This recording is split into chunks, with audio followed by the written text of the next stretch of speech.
Hello students, welcome to the Histone Institute. Histone Institute के अंदर आपका स्वागत है। चैप्टर है हमारा बायोलॉजिकल क्लासिफिकेशन और आज का लेक्चर रहेगा लेक्चर नंबर 5। और आज का जो हमारा टॉपिक होगा वो टॉपिक होगा eubacteria and cyanobacteria. Okay, तो शुरू करते हैं आज का टॉपिक यू बैक्टीरिया और ट्रू बैक्टीरिया। यू बैक्टीरिया को ट्रू बैक्टीरिया भी कहा जाता है। और यू बैक्टीरिया जो होते हैं ना, बहुत डिफरेंट टाइप के होते हैं, बहुत डिफरेंट टाइप के होते हैं। एनसीईआरटी बोलती है कि थाउजेंड्स टाइप के होते हैं, यानी कि हज़ारों टाइप के होते हैं। और इनकी जो सेल वॉल होती है वो रिजिड सेल वॉल होती है, तो मोस्टली इनके पास रिजिड सेल वॉल होती है। और अगर ये मोटाइल हो, इफ़ मोटाइल, अगर ये मोटाइल है तो इनके पास फ्लैजेला भी होता है। जरूरी नहीं कि यू बैक्टीरिया के पास फ्लैजेला होगा और सभी जो है वो मोटाइल होंगे। अगर मोटाइल हुए तो फ्लैजेला होगा, अगर मोटाइल नहीं है तो फ्लैजेला नहीं होगा। और इनको सेवरल सब ग्रुप्स के अंदर हम डिवाइड करते हैं, जैसे कि cyanobacteria, mycoplasma, actinomycetes, rickettsia, chlamydia, spirochete et cetera, है ना। तो लेकिन इनमें से हम पढ़ने वाले हैं साइनोबैक्टीरिया और माइकोप्लाज्मा के बारे में। तो उससे पहले एक छोटा सा क्वेश्चन है, छोटा सा क्वेश्चन वीडियो शुरू करने से पहले। Which of the following is an example of you bacteria? इनमें से यू बैक्टीरिया का एग्जाम्पल कौन सा है? Porphyra, Ulothrix, Eudorina, clostridium. देखिए, पोरफायरा जो होता है ये रेड एल्गी होती है। क्या होती है ये रेड एल्गी होती है।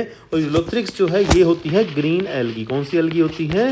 ये ग्रीन एल्गी होती है, ग्रीन एल्गी होती है। और यूडोरिना की बात करूं तो ये भी क्या होती है? ये भी ग्रीन एल्गी होती है। हम एल्गी वाले टॉपिक में इसको डिटेल में स्टडी करेंगे। लेकिन क्लोस्ट्रीडियम जो होता है, क्लोस्ट्रीडियम एक बैक्टीरिया है। कौन सा बैक्टीरिया है? यू बैक्टीरिया है। तो fourth option is the right answer. चलिए आगे बढ़ते हैं। नेक्स्ट हमारा टॉपिक है साइनोबैक्टीरिया। देखिए, साइनोबैक्टीरिया आपने ना कभी सुना होगा, नहीं सुना तो हम आगे वाली वीडियोस में सेल चैप्टर के अंदर इसको डिस्कस करेंगे कि जो बैक्टीरिया होते हैं उनको हम दो ग्रुप में डिवाइड करते हैं। किसके बेस पे डिवाइड करते हैं? ग्राम स्टेनिंग के बेस पे। कुछ बैक्टीरिया होते हैं ग्राम पॉजिटिव और कुछ होते हैं ग्राम नेगेटिव। तो साइनोबैक्टीरिया जो होते हैं वो ग्राम नेगेटिव प्रोकैरियोट होते हैं, ग्राम नेगेटिव बैक्टीरिया होते हैं। ओके, तो इनको कहा जाता है मोस्ट प्रिमिटिव इन ऑक्सीजनिक फोटोसिंथेसिस। यानी कि जब अर्थ बनी तो अर्थ के ऊपर सबसे पहले फोटोसिंथेसिस किसने शुरू करी? सबसे पहले फोटोसिंथेसिस शुरू करी साइनोबैक्टीरिया ने। और उस फोटोसिंथेसिस में कौन सी फोटोसिंथेसिस? उस फोटोसिंथेसिस को शुरू किया जिसके अंदर ऑक्सीजन बनती थी, जिसके अंदर ऑक्सीजन बनती थी, ऑक्सीजन प्रोड्यूस होती थी। तो ऑक्सीजन को प्रोड्यूस करना और फोटोसिंथेसिस करना सबसे पहले किसने शुरू किया? साइनोबैक्टीरिया ने। तो इनको कहा जाता है मोस्ट प्रिमिटिव इन ऑक्सीजनिक फोटोसिंथेसिस।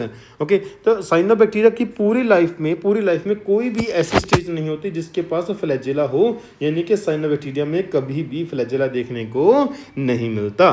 साइनोबैक्टीरिया को ब्लू ग्रीन एल्गी भी बोलते हैं और ब्लू ग्रीन एल्गी शॉर्ट में BGA लिखा जाता है, जिसका फुल फॉर्म है ब्लू ग्रीन एल्गी। ओके, उसके बाद बात करेंगे कि इसका क्लासिफिकेशन किया गया है। तो जो साइनोबैक्टीरिया है उसको हम साइनोफाइसी में या मिक्सोफाइसी में रखते हैं। ओके, अक्यूरेंस की बात करें तो अक्यूरेंस ये सबसे ज़्यादा मेनली ये आपको फ्रेश वाटर में देखने को मिलेगी, लेकिन कुछ इसकी स्पीसीज आपको मैरीन एनवायरनमेंट में भी देखने को मिल जाएंगी। अगर पिगमेंट्स की बात करें, क्योंकि ये फोटोसिंथेसिस करते हैं तो फोटोसिंथेटिक पिगमेंट तो ऑब्वियस सी बात है इनके पास होंगे। और इनके अंदर कौन कौन से फोटोसिंथेटिक पिगमेंट होते हैं? क्लोरोफिल ए होता है, कैरोटिनोइड्स होते हैं और फाइकोबिलिन्स होते हैं। कौन कौन से फाइकोबिलिन्स होते हैं? फाइकोसाइनिन होता है जो कि ब्लू कलर का होता है, फाइकोएरिथ्रिन है जो कि रेड कलर का होता है, एलोफाइकोसाइनिन है जो कि लाइट ब्लू कलर का होता है। ये तीन अलग अलग डिफरेंट टाइप के फाइकोबिलिन्स, कैरोटिनोइड और क्लोरोफिल ए के साथ साथ इस साइनोबैक्टीरिया के अंदर प्रेजेंट होते हैं, जो कि फोटोसिंथेसिस करवाने के लिए, क्या करवाने के लिए? फोटोसिंथेसिस करवाने के लिए रिस्पॉन्सिबल होते हैं, फोटोसिंथेसिस करवाने के लिए रिस्पॉन्सिबल होते हैं, राइट। अगर साइनोबैक्टीरिया में अगर रिजर्व फूड की बात की जाए तो साइनोबैक्टीरिया के अंदर रिजर्व फूड होता है प्रोटीन और फैट। अच्छा, प्रोटीन को स्टोर करने के लिए साइनोबैक्टीरिया में छोटे छोटे ग्रेन्यूल्स होते हैं जिनको कहा जाता है साइनोफाइशियन ग्रेन्यूल्स।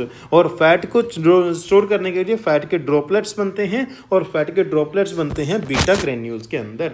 तो यानी कि हम कह सकते हैं कि साइनोबैक्टीरिया के साइटोप्लाज्म में साइनोफाइशियन ग्रेन्यूल होते हैं जो कि प्रोटीन को स्टोर करते हैं, और बीटा ग्रेन्यूल्स होते हैं जो कि फैट ड्रॉपलेट्स को स्टोर करते हैं। अच्छा, ये एनसीईआरटी का डायग्राम है, नोस्टोक का डायग्राम है जो एनसीईआरटी में दिया हुआ है। अच्छा, यहाँ पे जैसे दिखाया गया है कि यहाँ पे कितने सारे सेल हैं, 1 2 3 4 5 6, तो ऐसे करके बहुत सारे सेल आपस में अटैच होके एक लंबा फिलामेंट बनाते हैं। तो नोस्टोक जो होती है ये फिलामेंटस साइनोबैक्टीरिया होता है। क्या होता है ये? फिलामेंटस ब्लू ग्रीन एल्गी या फिलामेंटस साइनोबैक्टीरिया होता है। और इनके अंदर कुछ सेल स्पेशलाइज सेल होते हैं जिन्हें हेट्रोसिस्ट कहा जाता है, और इनके ऊपर म्यूसिलेज की कवरिंग होती है। क्या होती है? म्यूसिलेज की कवरिंग होती है ना। आगे चलते हैं। स्ट्रक्चरल ऑर्गेनाइजेशन की अगर बात की जाए तो साइनोबैक्टीरिया सिंगल सेल यूनिसेल्ड भी होते हैं और मल्टी सेल्ड भी होते हैं। यूनिसेल्ड में हर एक सेल अकेला होता है, कभी भी ग्रुप नहीं बनाता, जैसे कि स्पाइरुलिना ओके, जिसे SCP भी कहा जाता है, सिंगल सेल प्रोटीन भी कहा जाता है ओके। मल्टी सेल्ड के अंदर क्या होता है? कुछ सेल आपस में मिल जाते हैं, या तो वो कॉलोनी बनाते हैं या फिर वो फिलामेंट बनाते हैं, जैसे कि हमने थोड़ी देर पहले डायग्राम के अंदर देखा, फिलामेंट बनाते हैं। अच्छा, कॉलोनी बनाने वाले जो साइनोबैक्टीरिया हैं वो है एनाबीना, और फिलामेंटस जो साइनोबैक्टीरिया वो है नोस्टोक। तो नोस्टोक के अंदर जो फिलामेंट बनते हैं उन्हें सेलुलर स्टैंड या उन्हें ट्राइकोम्स कहा जाता है।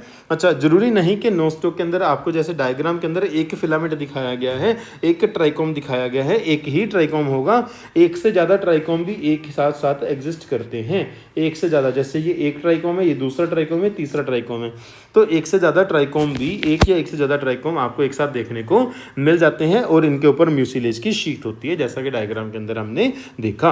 अच्छा, मेटाबॉलिज्म की बात करें तो मेटाबॉलिज्म ये क्या होते हैं? मोस्ट सेल्फ डिपेंडेंट ऑर्गेनिज्म होते हैं जो साइनोबैक्टीरिया हैं। ये एटमॉस्फेयर के अंदर जो नाइट्रोजन है वो उसको फिक्स करते हैं। क्या करते हैं? उसको फिक्सेशन करते हैं, और अमोनियम और नाइट्रेट कंपाउंड्स जैसे कंपाउंड की फॉर्मेशन करते हैं, जिससे कि सॉइल की फर्टिलिटी इंप्रूव होती है। सॉइल की जो फर्टिलिटी है वो इम्प्रूव हो जाती है। क्या हो जाती है? इम्प्रूव हो जाती है, राइट। क्योंकि एक्चुअली ये होता कहाँ पे? ये हेट्रोसिस्ट में होता है। हमने थोड़ी देर पहले डायग्राम के अंदर देखा ना कि नाइट्रो के पास से कुछ स्पेशलाइज सेल होते हैं जो थिक वॉल्ड होते हैं ना, तो ये हेट्रोसिस्ट होते हैं। तो ये जो नाइट्रोजन फिक्सेशन हो रही है अमोनियम और नाइट्रेट कंपाउंड्स में, ये हेट्रोसिस्ट के अंदर ही होती है।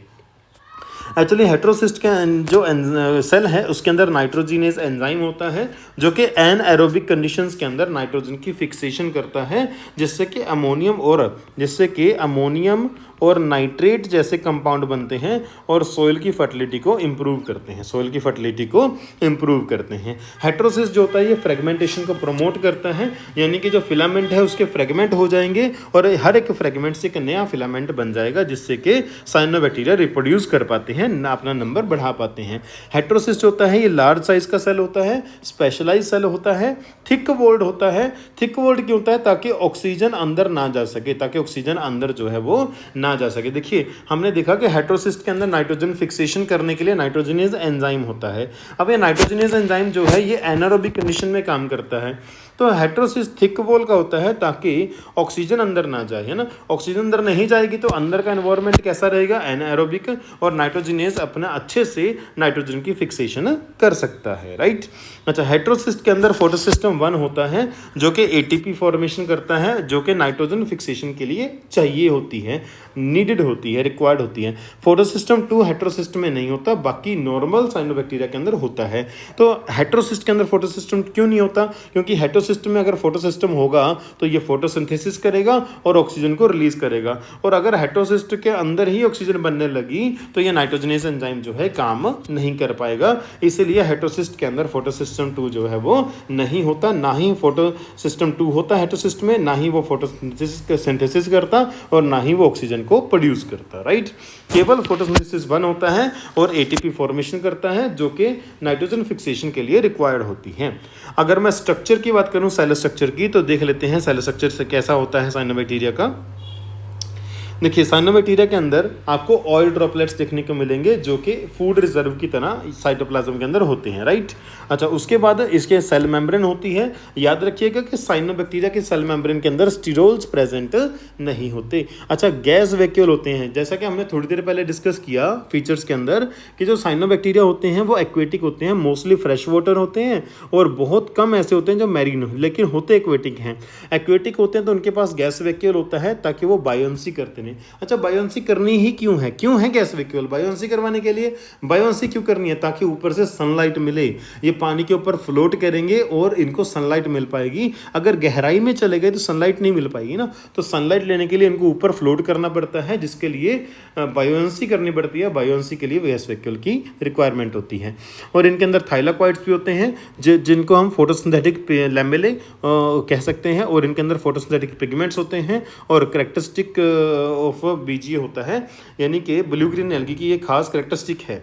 ब्लू ग्रीन एल्गी की खास कैरेक्टरिस्टिक है कि इनके अंदर थाइलाकॉइड्स होते हैं जो कि फोटोसिंथेसिस करवाने के लिए रिस्पॉन्सिबल होते हैं। इससे इनके अंदर पॉलीसेकेराइड का रिजर्व भी होता है और प्रोटीन के क्रिस्टल भी होते हैं। जैसा कि मैंने आपको थोड़ी देर पहले बताया कि प्रोटीन को स्टोर करने के लिए इनके पास क्या होते हैं, प्रोटीन को स्टोर करने के लिए इनके पास साइनोफाइसियन ग्रेन्यूल्स होते हैं। अच्छा, इनके पास सेल वॉल होती है, बिल्कुल सही बात है, सेल वॉल होती है। और प्रोकैरियोट्स की तरह इनके पास 70S राइबोसोम भी होते हैं। प्रोकैरियोट्स की तरह इनके पास 70S राइबोसोम होते हैं। ये खुद भी तो प्रोकैरियोट है ना, तो इनके ऊपर म्यूसिलेजिनस शीथ होती है, जैसा कि हम पहले देख चुके हैं। और नॉर्मल प्रोकैरियोटिक सेल की तरह, प्रोकैरियोटिक बैक्टीरिया की तरह इनके पास सर्कुलर डबल स्टैंडर्ड डीएनए होता है, जिसे क्रोमोसोम भी कह सकते हैं, और ये बॉडी के या सेल के सेंटर में यूजुअली लोकेट करता है। अच्छा, यहाँ जैसे नॉर्मली बैक्टीरिया के अंदर मीजोसोम होता है, यहाँ पे मीजोसोम की जगह लेमेलोसोम होता है। दोनों में क्या अंतर है? मीजोसोम जो होता है ना, वो मेम्ब्रेन की एक कॉइलिंग होती है।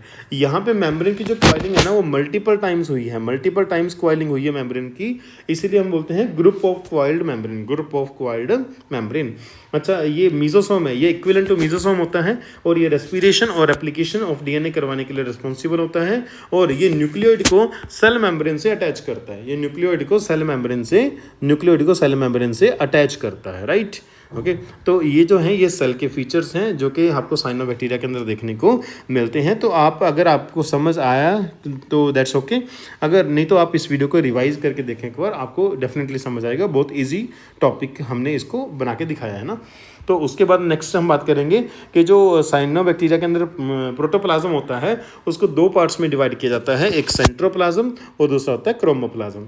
देखिए, सेंट्रोप्लाज्म के नाम से इंडिकेट है कि प्रोटोप्लाज्म का सेंट्रल पार्ट होता है, कलरलेस होता है क्योंकि इसके अंदर जेनेटिक मटेरियल आता है। क्योंकि क्रोमोप्लाज्म जो होता है ये पेरिफेरल पार्ट होता है प्रोटोप्लाज्म का, और एक कलर्ड होता है, पिगमेंटेड होता है, क्योंकि इसके अंदर थाइलाकॉइड्स होते हैं। आप डायग्राम के अंदर देख सकते हो कि जो थाइलाकॉइड हैं वो पेरिफेरल पार्ट में, कहाँ पे है वो? पेरिफेरल पार्ट में है। सेंट्रल पार्ट में डीएनए है और पेरिफेरल पार्ट में क्या है? थाइलाकॉइड। तो पेरिफेरल जो प्रोटोप्लाज्म है उसको क्या कहा जाएगा? क्रोमोप्लाज्म, और सेंट्रल को सेंट्रोप्लाज्म, जो कि कलरलेस होता है। नेक्स्ट बात करते हैं कि कुछ हमने जैसे बात की थी कि कुछ साइनोबैक्टीरिया होते हैं जो कि मैरीन वाटर में भी मिलते हैं।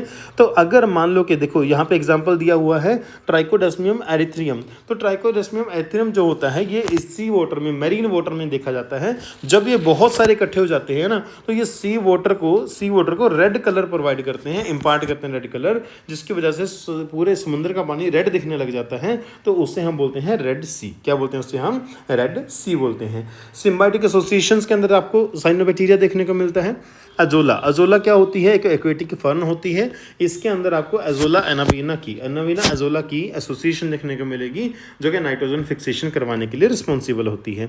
साइकस जो ट्री होते हैं जिम्नोस्पर्म्स में, उनके अंदर कोरालॉइड रूट्स होती हैं, उन कोरालॉइड रूट्स के अंदर आपको साइनोबैक्टीरिया देखने को मिलता है। कौन सा साइनोबैक्टीरिया? एनाबीना साइकेडी देखने को मिलता है।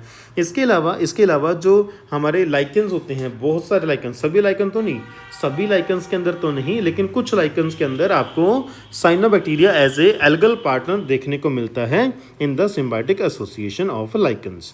अच्छा, नेक्स्ट एक इंपॉर्टेंट पॉइंट है गेडुकोव्स फेनोमेनन और कॉम्प्लीमेंट्री क्रोमेटिक एडेप्टेशन। बहुत सिंपल है, देखो इसका नाम ही बड़ा अजीब सा है, टॉपिक बड़ा सुंदर है, टॉपिक बड़ा आसान है ना। वो कैसे? देखिए, कौन सी लाइट अवेलेबल है ना। जैसे सुबह के टाइम पे सनलाइट से जो लाइट आती है वो रेड कलर की होती है, धीरे धीरे वो व्हाइट हो जाती है, इवनिंग में जाते जाते वो फिर से रेड हो जाती है। तो हमारे आसपास कौन से कलर की लाइट अवेलेबल है ना, तो ऐसे ही ब्लू ग्रीन एल्गी जो होती है वो उसके आसपास जो जिस कलर की लाइट अवेलेबल है वो उस कलर की लाइट के हिसाब से अपना बॉडी कलर चेंज कर लेती है, बॉडी कलर चेंज कर लेती है। इसी को बोलते हैं गेडुकोव फेनोमेना या कॉम्प्लीमेंट्री क्रोमेटिक अडेप्टेशन।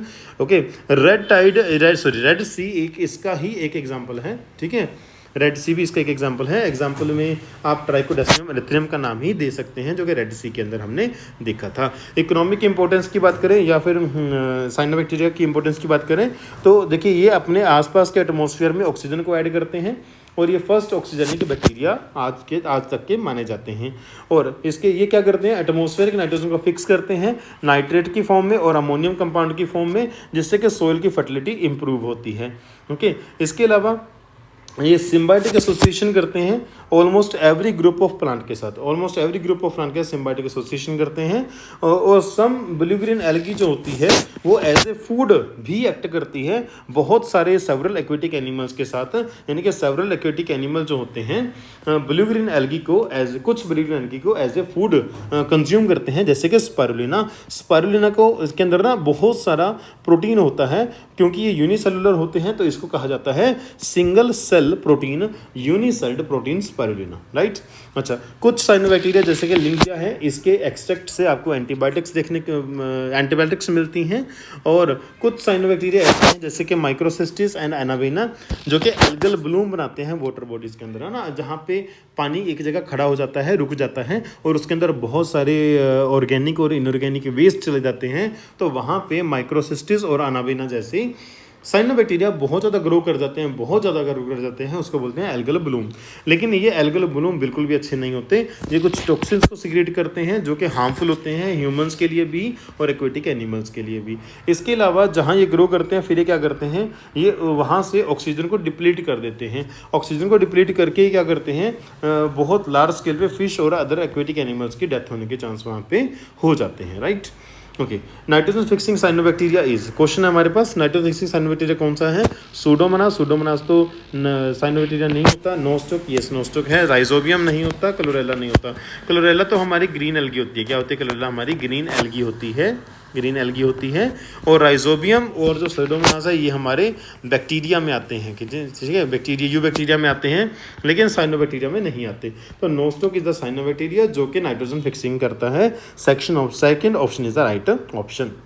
साइनोबैक्टीरिया के बारे में पूछा गया है। और फिलामेंटस हेट्रोट्रॉफिक बोला गया, बिल्कुल गलत हो गया, ये नहीं आएगा। लैक क्लोरोफिलिक, लैक का मतलब ना होना, लेकिन क्लोरोफिल तो इनके पास होता है, तो ये ऑप्शन भी गलत हो जाएगा। शो ऑक्सीजनिक फोटोसिंथेसिस, ये बिल्कुल सही लिखा है। मेम्ब्रेन बाउंड सेल ऑर्गेनेलिज्म, भाई साइनोबैक्टीरिया प्रोकैरियोटिक होते हैं। प्रोकैरियोट्स के पास मेम्ब्रेन बाउंड सेल ऑर्गेनेली होते ही नहीं है, तो ये ऑप्शन भी गलत हो जाएगा। तो third option is the right answer. Next हमारे पास a blue green algae nostoc does not have, जो ब्लू ग्रीन एल्गी नोस्टोक है उसके पास क्या नहीं होता? सेलवोल होता है। ओके, नाइट्रोजन फिक्सिंग एंजाइम होता है। CO2 fixing activity in heterocyst, ये बिल्कुल गलत है।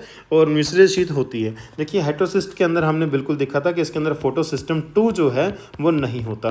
फोटोसिस्टम 2 ना होने की वजह से ये फोटोसिंथेसिस भी नहीं करता और ऑक्सीजन भी प्रोड्यूस नहीं करता। So this is the right answer. Which statement is incorrect about heterocyst के बारे में इनकरेक्ट स्टेटमेंट पूछिए, इनकरेक्ट कौन सी है? अकरेंस ऑफ नाइट्रोजन फिक्सेशन सही लिखा है, तो ये नाइट्रोजन फिक्सेशन करता है। थिक वो सेलुलोज होती है, बिल्कुल सही बात है। CO2 की फिक्सेशन करता है, हेट्रोसिस्ट CO2 की फिक्सेशन नहीं करता, तो इन्होंने इनकरेक्ट पूछा है, तो third option should be the answer. अगला एक पॉइंट देख लेते हैं, एब्सेंस ऑफ फोटोसिस्टम 2, ये बिल्कुल सही लिखा है, so third option is the right answer. Okay, next चलते हैं अगले क्वेश्चन पे। नाइट्रोजन फिक्सिंग साइनोबैक्टीरिया जो होता है वो कौन सा होता है? एनाबीना होता है, नोस्टोक होता है, Oscillatoria, all of this is the right answer. ये तीनों ही नाइट्रोजन फिक्सिंग साइनोबैक्टीरिया के अंदर आती हैं। Which of the following is not a blue green algae, इनमें से कौन सा ब्लू ग्रीन एल्गी नहीं है? देखिए Nostoc filamentous blue green algae है। एनाबीना जो है ये कॉलोनियल ब्लू ग्रीन एल्गी है। यूग्लिना जो होता है ये प्रोटिस्टा में आता है। किस में आता है? ये प्रोटिस्टा में आता है। यूग्लिना जो है ये ना तो ये प्रोकैरियोटिक है और ना ही ये साइनोबैक्टीरिया है। एलोजीरा ये भी साइनोबैक्टीरिया होता है, ब्लू ग्रीन एल्गी होती है, तो third option is the right answer. तो आज की वीडियो के अंदर इतना ही। सब्सक्राइब करें हमारे यूट्यूब चैनल को। अगर आपको वीडियोस अच्छी लग रही हैं तो लाइक करें हमारी वीडियोस को, शेयर करें अपने दोस्तों के साथ, ताकि हमें और ज़्यादा ग्रोथ मिले, हमें मोटिवेशन मिले, हम आपके लिए और ज़्यादा अच्छा कंटेंट लेके आएँ। जल्दी हम आपको ये नोट्स भी सॉफ्ट कॉपी के फॉर्म में प्रोवाइड करवाना शुरू करेंगे। तब तक देखते रहिए इन वीडियोज़ को और अपनी प्रैक्टिस और रिविज़न के ऊपर ज़्यादा फोकस रखिए।